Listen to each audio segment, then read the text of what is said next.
What you're about to listen to is a Bry-Fy production.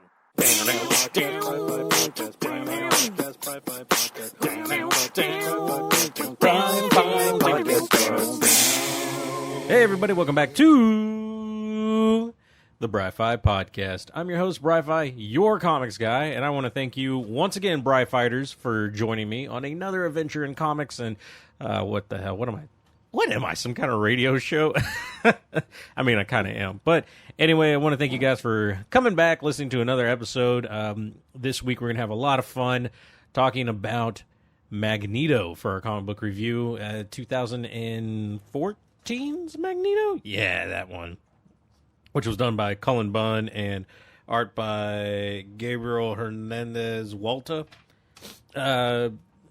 Some interesting stuff to talk about when we get into that, but hopefully you guys are prepared, because I sure as hell wasn't prepared for what I was about to read this past week.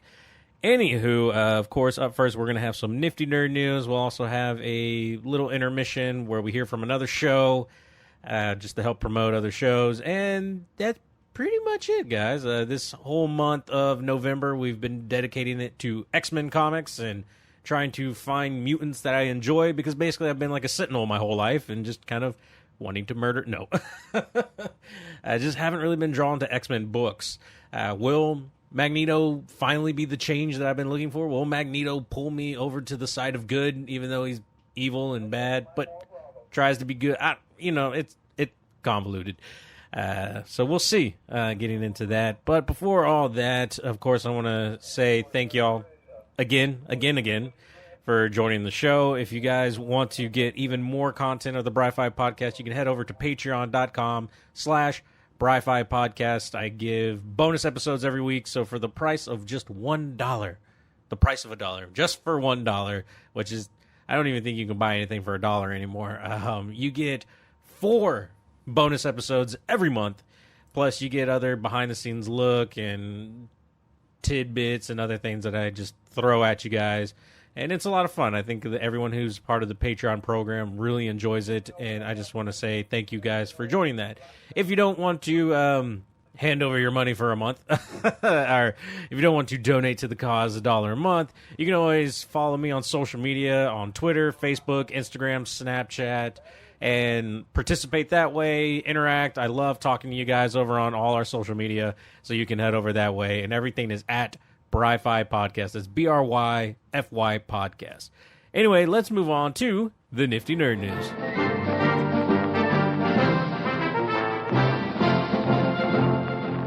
All right, guys, I promised to make this episode a little bit shorter than normal. I'm kind of feeling under the weather. I think I'm getting allergies. That, or I cut my nose hairs too short. You know, they're pesky, long-ass things. Don't like them. Anyway, TMI, right? So, up with the nifty nerd news. First, we're going back to the Batman movie castings, because they just can't stop. They won't stop. They just intrigue me so much with everyone that they cast. This week, some new castings that I have. Colin Farrell is rumored to be playing the Penguin coming up, which is really weird. The last time I remember seeing him in a movie, SWAT. I know he's done things before that, but I only remember SWAT, and he was in that movie, and he was in it. Andy Serkis is set to play Alfred Pennyworth, which to me is the most interesting thing to have Gollum do that, and I'm not sure how he's going to act, or what's his name, Claw from Black Panther. Interesting cast. Like, I'm curious to see what he's going to do. But one of the other bigger ones is John Torturo.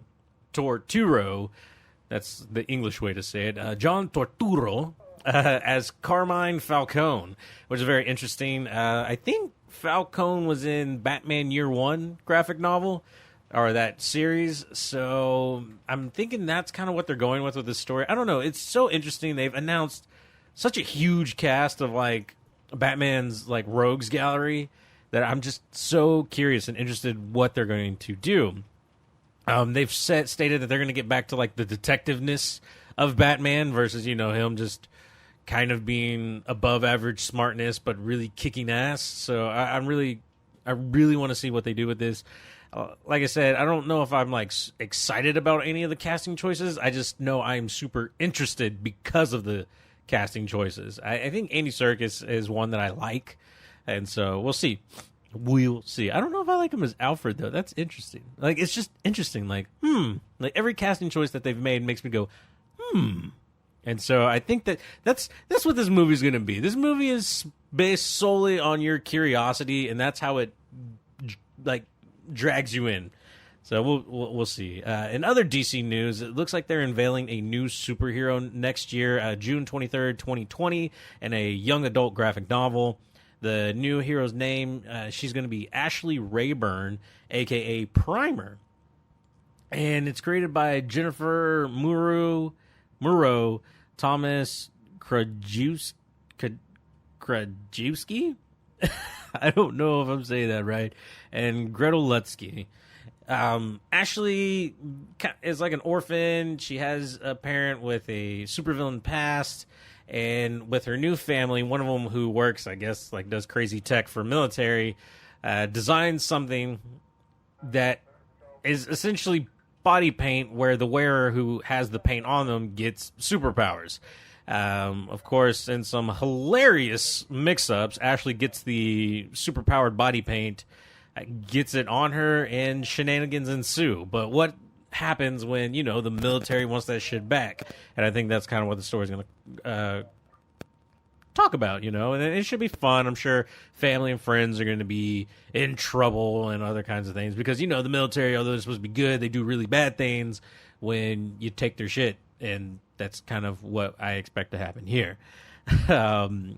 Moving on to some Marvel news, the very first Marvel comics, like not like Marvel comic, the first one that they sold, but like Marvel comics, like you pick up the issue, the title is Marvel Comics issue number 1. Well, that sold for $1.26 million here recently at an auction. Marvel Comics number 1, of course, was published in 1939 by Timely Comics before, shit went south and they decided, hey, Marvel Comics is way cooler than Timely Comics. It does note the first appearance of the Human Torch, which I think he was an android back then, Namor, the Submariner, and then Kazar, I think, or I think that was one of the other characters in there. No Captain America. Captain America didn't come around to like the 40s, if I'm not, World War II, stuff like that. Excuse me. What's really crazy about this book to me is not that it sold for so much, and not that it is the first stuff. It was that this book is what, 30, 40, 50, 60, 70, 80, 90... 09, 19. This book is 80 years old, and its CGC grade rating was a 9.4. I have books that I bought last week that are in worse condition than what this book sold at, which is crazy. To me, that's the most insane thing, that not only has this book survived that long and is still around, but it's such a high quality. In fact, I think there's only 2 of the Marvel Comics number 1s that are even above a 9, and this being one of them. The other one I think is at like a 9. Anyway, so it's a freaking rare item. The fact that it sold for this much is pretty impressive. Although it's not the highest selling comic book. I think the highest selling comic book was Action Comics number 1, and it was like 3.2 million. I know I talked about it on an episode a while back because this was a while ago. But still really impressive, man. In fact, I don't even think... Marvel has other books like Amazing Fantasy, which I think is sold for more and stuff like that. But still impressive, and I think it's really cool. And I mean, that's a huge part of comics history, being the first Marvel comic, issue number 1 of Marvel Comics. Kind of a big deal. Other Marvel news, it looks like Marvel is teaming up with the Subaraya? I don't know. It's Japanese, man. Subaraya Productions. They're the people over in Japan that do things with Ultraman. And Marvel's teaming up with them to bring Ultraman into American comics. I don't know if he's going to be playing around in the Marvel universe or if they're just doing their own thing, like how they have Star Wars, that it's his own thing and don't mix with Marvel. Maybe that's what they're doing with Ultraman. Although it would be kind of cool to see like Ultraman a part of the Avengers and stuff like that. Are the Ultimates? What? No.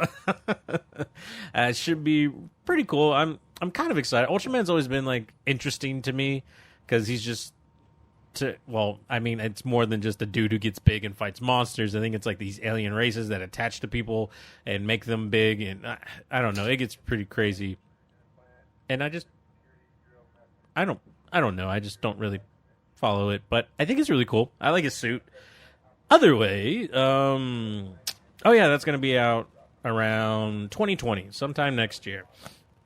And the last bit of news is not really so much news as it is more of a rumor that has been going around and is not proven true or false. I guess you assume it's false unless proven true. It's not like when someone's guilty, you're not guilty or you're innocent until proven guilty. And I guess in the sake of rumors, they're false until proven true. But someone's been reportedly saying that Disney has been looking to add Dr. Aphra to their Star Wars series over on Disney Plus, are possibly making her own series on Disney Plus. Anyone who has read the new Marvel Comics, Darth Vader. Sorry, I spaced on Vader's name. I was going to say death metal. Star Wars death metal. No, Darth Vader series knows that Dr. Aphra has been a wildly popular character from that series because, she's like an archaeologist. She's like Indiana Jones, space female Indiana Jones. And it's been really cool, really awesome. She's witty, she's snarky, she's just a lot of fun. She's even cute to boot. And I would love to see her. I don't know who would play her or who would portray her, but I would so much love to see her. Even if it just showed up in The Mandalorian as like a sidekick or something, or had her own series, would be amazing. But I don't know. Time will only tell. Like I said, this is just a rumor for now, but it's a character that I've really grown fond of in the comics. And if she were to make her way into live action stuff and a part of that movie canon or the show canon, I think that'd be pretty badass, man. I think I would enjoy that a lot. But that's kind of it for all the news stuff that I had this week. I've been busy with just getting things ready for Thanksgiving, which is this week, this Thursday.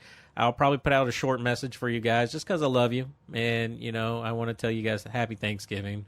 And if I forget to do that, well, this is my time telling you now, guys. Have a happy Thanksgiving. Be thankful for things. I am trying to be thankful for X-Men because, they played a big part in Marvel. And so that's why I'm reading them. Other than that, guys, let's move on to the comic book that I wanted to review for you guys this week. What's up, nerds? This is Rich, the host of the Three Fat Nerds podcast. I would like to invite you to check out our podcast, available anywhere you get podcasts just by searching Three Fat Nerds. We are 2 shows on one channel. Late every Monday night, we release the flagship Three Fat Nerds podcast, where we discuss all things pop culture and nerdom. We talk about movies, shows, games, comics, and more. Then late every Thursday night, we release 3FNW, our pro wrestling podcast, where we give our thoughts and takes on the wrestling business. So listen to our podcast wherever you get your podcasts, like us on Facebook, 3 Fat Nerds Podcast, follow us on Twitter and Instagram, at 3 Fat Nerds Pod, and most importantly, enjoy our musings. With that being said, there's only one thing left to say. Later, nerds!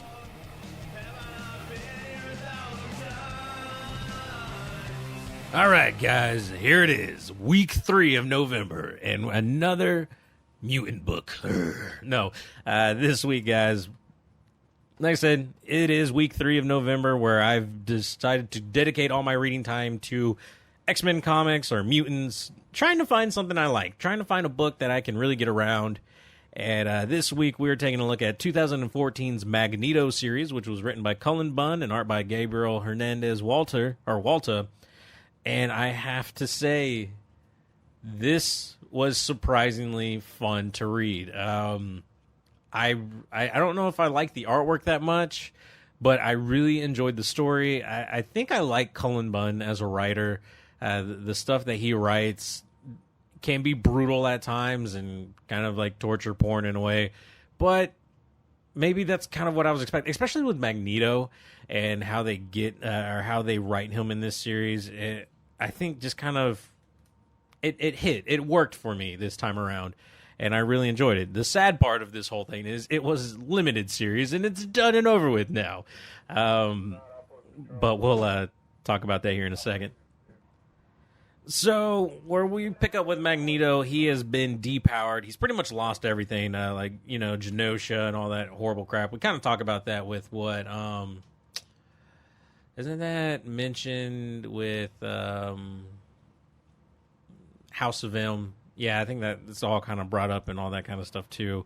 And I think that it plays off of that, too, if I'm not mistaken. I'm sure there's other things that happen in between House of M and then, but I'm just going to pretend not. I'm going to pretend it just picks up right after that.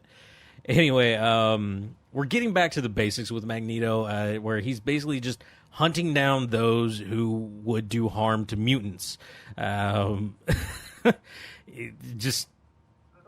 Actually, one of the sickest moments comes like in the beginning of the book, where he brutally kills a dude who turns out to be like a doctor that's working on this thing that torturing mutants and stuff like that. It's pretty fucking crazy. Also, there's another part, and this is all in just book one, after he like mutually kills this dude by putting like metal spikes through his mouth.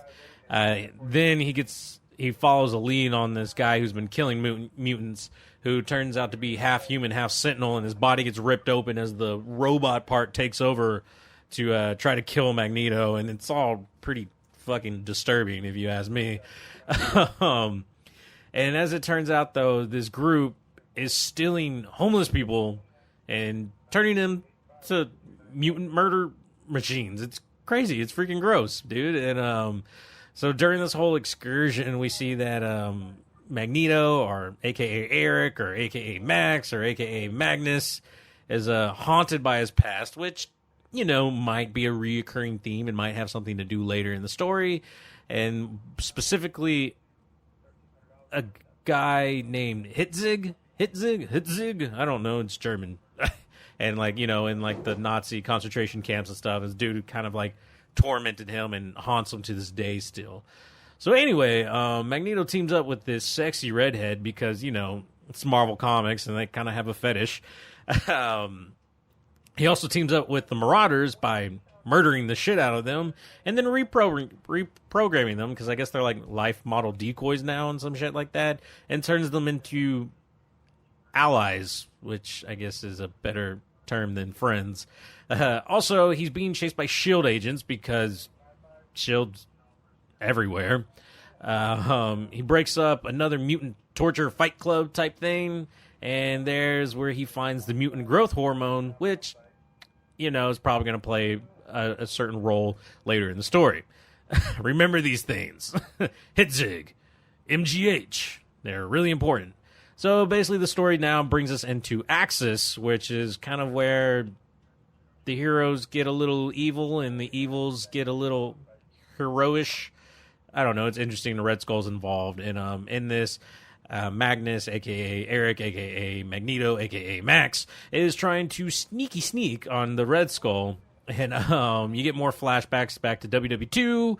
And there he meets a mutant named Amy that is an illusionist. She makes pretty pictures that sometimes manifest in reality that will play in the future. Remember that. That's a big deal.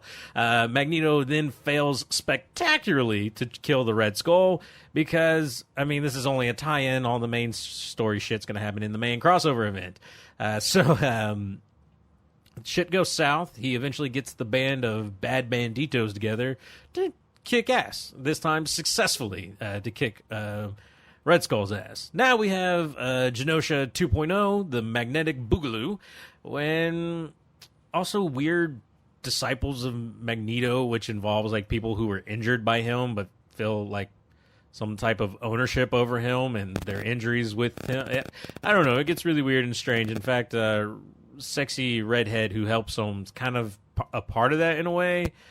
And things just get really weird, and I don't really know how to deal with them, and I don't think Magneto really knows how to deal with them, so he sleeps with sexy redhead. Because reasons. Anyway, S.H.I.E.L.D. is back to fuck shit up, and they get wrecked. Then Magneto surrenders to S.H.I.E.L.D. because that's what you do when you thoroughly embarrass someone. You surrender to them. But it's actually because he's playing 4D chess, and now he's about to move his rook into the activate my trap card square, and then he takes down S.H.I.E.L.D. from the inside, the whole team, and then he finds out that they had a Diet Cerebro inside their S.H.I.E.L.D. helicarrier, or they're using it to track other mutants, so he destroys that. And Magneto's angry, which you're really not going to like him if he's angry, because he doesn't just smash you. He puts paper clips in through your hand, runs it up your arm and into your brain, and kills you. Yeah, that's the thing that happens in this comic. Anyway, now back to Genosha version 2.1, where things are going pretty well until they're not, because, well, basically the literal demon Hitzig from Magneto's past has come to life because of the illusionist Amy, who's that crazy mutant that sometimes makes these illusions real, not on purpose or on accident, is now, but anyway, Hitzig is let loose on the mutants and is killing them slowly, one by one, and being just a little freaky shit, you know? It's like Conjuring 2.0. Anyway, Magneto figures out the only way to do this is to, you know, take care of it at the source, which is not addressing his own problems and coming to terms with himself. It's killing Amy. So he goes, kills Amy, which is terrible, so that Genosha version 2.2 can live in peace. And it's Magneto. He's got to murder someone, because we've gone like 3 issues without him murdering people. And then finally we have the last days of tie-ins, where the book really could have just ended after this really sad event where he has to kill a mutant in order to save mutants. But no, we got to get more, because Marvel's trying to make money, you know, because obviously they're teetering on the edge of just the bottomless pit of negativity. And so, sales. Anyway, so in the last days of Magneto, which takes like 800 issues, actually I think it was only 3 issues, it's basically him just realizing that, hey, I need to atone for my sins of the past. The shit that I've done has really effed over a bunch of mutants, people I love, and family. And so, yeah, he's destroyed countless mutant lives trying to what he thought was save them. And yeah, he's like just now realizing, oh, I've been a bad dude my whole life. Like that's not good. I shouldn't have done that. I know better. Shame on me. And so now he's trying to save everyone, the world, mutants, humans, everybody, by stopping the incursion. Of course, that fails, because we've talked about that story in another podcast. And he realizes that maybe he was wrong about the way he went about things, like with mutant kind and trying to be their savior and shit like that. But in doing so, people realize, hey, at least he tried. You know, he might have been a bad dude, but deep down, that little murder magnetic machine kind of cared in his own weird little man way. And that's Magneto! Yay! Actually, it was a pretty cool story. Despite some of the teasing and poking around I did of it, I was actually engrossed in this story. It was 21 issues long, and I honestly probably didn't need to read the last days stuff, so we'll say 21, 20, 19, 18 issues long. And it was a good story. I liked it. I was intrigued with it. Like I said, the artwork was not my favorite. Not that it's bad artwork, it just didn't really appeal to me. Although I will admit, some of the creepier moments of it, the artwork works. You know, the artwork really makes some of the creepy, darker stuff kind of awesome. But the look of Magneto was really weird, because I don't know. I've always pictured Magneto as being old, and maybe he's just a young dude with white hair. You know, like Quicksilver is. Like, he's a young dude with white hair, but then, like, you know, how young can Magneto be if Quicksilver's his son? And, you know, there's all kinds of weird stuff. But then he shaves his head anyway, so now he just looks like he's some crazy member of the KKK, but, like, the good guy KKK fighting for mutant rights. Or, no, there's no good KKK. I'm sorry about that. There's no good. Like, no, the good Klan members. You know those guys. No, I'm so fucking stupid. But yeah, so it's kind of weird, because it puts his age in this weird place that I'm not sure if he's young or old. And then he sleeps with like a really incredibly attractive, hot, that's all the superlatives I know for attractiveness, redhead girl who maybe is in her mid-20s, maybe a little older than that. So, like, maybe she's just like, you know, age is just a number, baby. Or maybe he's, like, just, like, 35 or something. Who knows? I don't know. They don't tell you in the book. Like, hey, look, we're teaming up with Magneto. Age, whatever. Scorpio. or I don't know when his birthday is. Is there like a place you could go to figure out superheroes' birthdays? Like, what I love about My Hero Academia, the anime and manga, is they list their heroes' birthdays, so you can track it and know. And then, like, you know, even though it's an anime and you're in the real world, when it's actually the day of their birthday, you post on Instagram like, "Woo, happy birthday, Midoriya! We love you!" Mwah, mwah. And weird shit like that. I know, I'm getting kind of weird with it. Anyway, let's talk about Magneto some more. Like I said, artwork, not really my taste. Does work in spurts. The story was super interesting, super cool. I think depowering Magneto for most of it, you know, eventually he gets the human growth hormone and powers up to help take on some bigger foes. But, you know, having him depowered works. You know, he has to think a little more. He has to get a little more creative, like using the paperclip to, like, torture and get what he wants from someone. That was brutal and amazing, and probably one of my favorite moments from the comic. And there's a whole bunch of other things that happen throughout it where he has to get creative and sometimes gets knocked on his ass. And it's just enjoyable. And so if you're looking for a story like that, I definitely recommend Magneto. It gets a positive charge from the Bry-Fy podcast, a magnetic charge from the Bry-Fy. Well, that's probably weird. Positive magnetation, you know, because there's positive, negative poles, and I'm trying to get a little too sciencey. I need random Randy Savage over here to get sciencey on this shit. Let's call out. Come, join me. Anywho, but that's going to be it, you know. Really enjoyed it, really had a lot of fun with it. Hopefully you guys enjoyed listening to it, and maybe you want to pick it out. Next week, the last week, I'm not sure what I'm going to talk about, because I'm still going to do one more episode where we talk about some mutants, even though I think next Monday is the 1st or 2nd of December. I'm not done. I want one more, because I got a whole another week of November to fill some shit up with. And so we're going to look at mutants one more time. Who knows? Maybe I'll just roll mutants over into Christmas and call it Xmas, because, you know, X-Men. Ha! That's original. Anyway, guys, thank you so much for tuning in again for another week. Like I said, if you want to play along, head over to all of my social media. I would love to talk to you guys there. And thank you to everyone who's just been a Patreon supporter and supporting everything financially with the show. You guys have been just incredible and just a part of the success that I get to see every week with the show. And so thank you guys for all of that. We will talk to you guys later. Bry-Fy out.